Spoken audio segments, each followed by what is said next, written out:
Ivan Fedotov, who's a Flyers prospect, was arrested leaving practice by masked men in camouflage as a TV crew who was doing a special report on him was following. So the team, for any background that people might not know about, because it did happen, early, late-ish Friday, and it was kind of like a Friday news dump.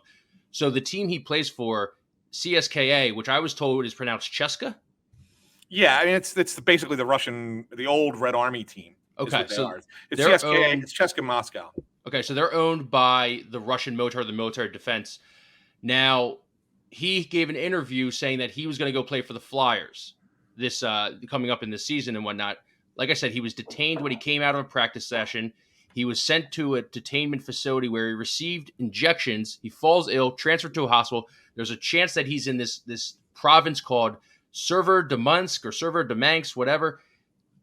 Just a lot of crazy stuff right now going on.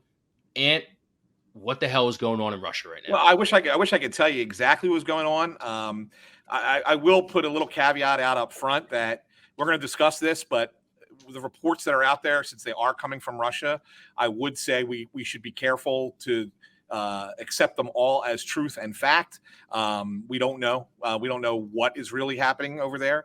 But the reports that from the more reputable, and I say more reputable because they're not even 100% reputable, but the more reputable organizations over in Russia are that exactly what you said happened, that he got this injection. We don't know why he fell ill from the injection, if it was some kind of crazy ass poisoning thing, or if it was just he was dehydrated after practice and then getting the injections made him feel sick. Who knows? Could be any number of things. His lawyer was not willing to speculate on the record. And then they did send him to a military training base, basically in Siberia is where it is. It's really the northern part of Russia up there. And the report now is that he'll be there through September, and then will be put into active duty.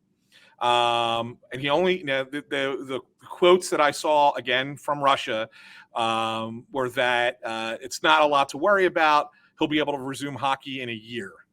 But their philosophy is that it's going to be in Russia, not in the United States.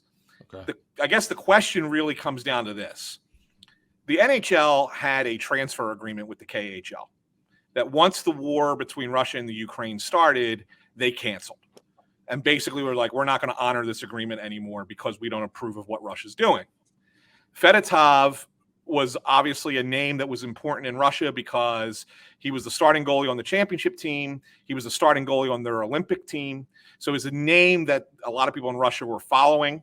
And so they took the opportunity to say, well, the NHL is not going to control who gets to come and go. So we're going to do this to him and kind of make an example.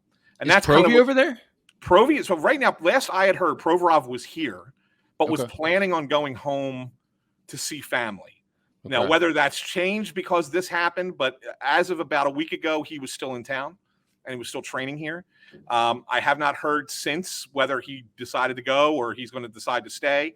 But his plan originally was to go home and see family. So that was it. The whole situation is crazy right now for any Russian hockey player. There's a great article in The Athletic written by Mike Russo, who's the Minnesota Wild beat guy, but he's really plugged into the league. He's sensational.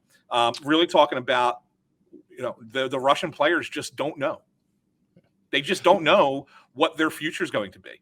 Are they going to be allowed to come back and play? Are they going to be banned from coming in? Is the NHL just going to say, you know what?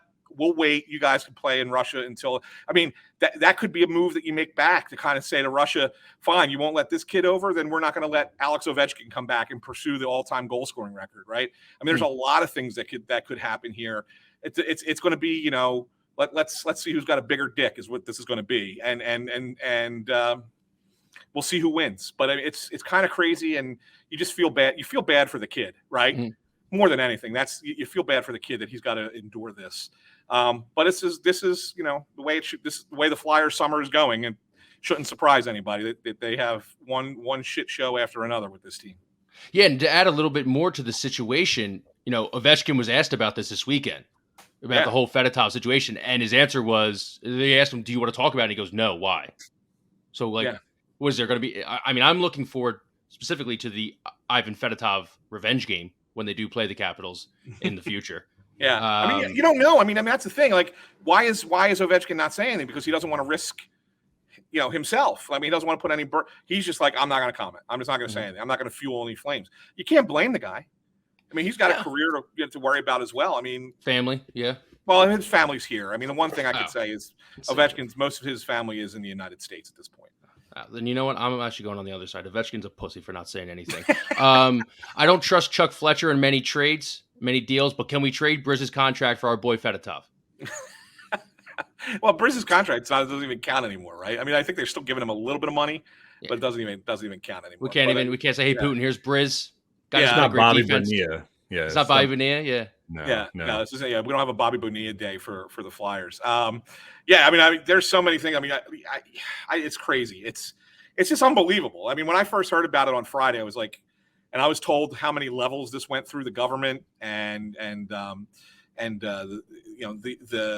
investigative units that were involved and just how deep it went. And I was told, be careful what you say, be careful what you report, because Russia's looking for this.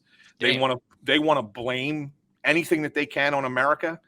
So it was almost like, okay, I'll put it out there, and then I'm stepping back, man. Like, I'm not gonna, I'll say, hey, here's the latest from someone else. I'm not reporting anything.